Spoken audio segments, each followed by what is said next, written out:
Well, here we have our Trimet. Don't talk. We have our Trimet final adjustments to service cut proposal. And let's see what they got to say. Some bus and max service restored to keep connections to jobs and other services, while other cuts help offset budget shortfall. Well, that's very nice. 10 weeks of comment resulted in 1,400 comments. Trimet today released its final service cut proposal to help offset the impacts of the continued economic recession.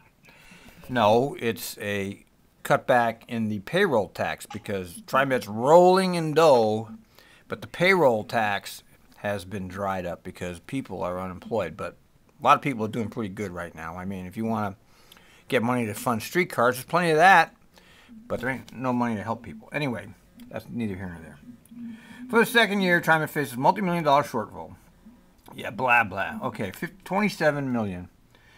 Yeah, they never really showed us how that comes to happen. And we just have to believe that that is the figure that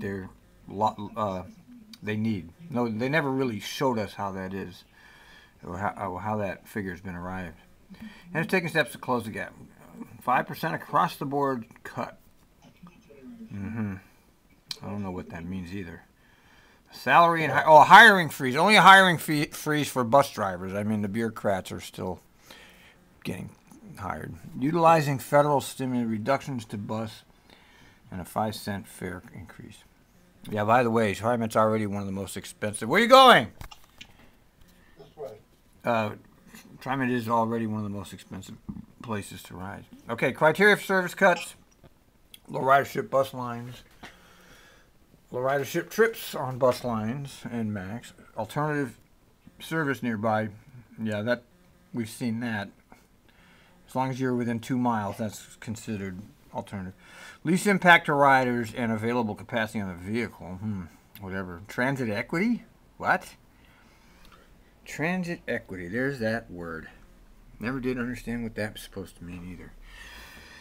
Based on all public comments and concerns to keep connections to jobs, some of the cuts have been restored and blah, blah, blah, blah, blah, more significant, blah, blah, blah. 2 bus lines to be discontinued rather than 3. The 27 and the 157. Yeah, well, no weekend bus lines eliminated, no change to most recent. Weekend bus free, okay, they changed things by 2 to 3 minutes during non-rush hour and 2 to 10 minutes in the evenings. Boy, their buses are going to be packed. Just think of the 57, 71. I don't know what goes on the way. 12. Who knows?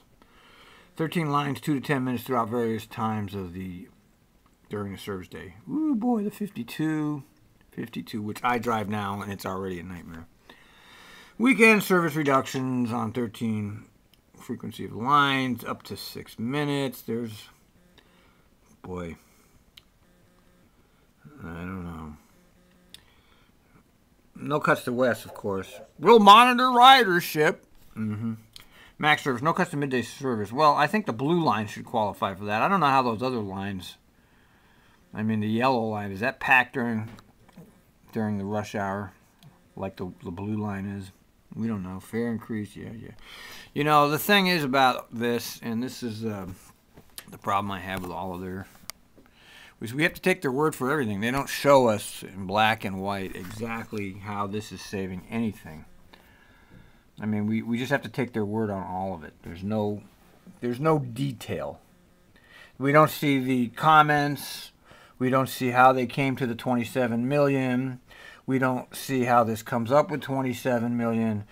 We don't have the slightest idea what this really is. We just have to take their word for it that this is going to make everything all right.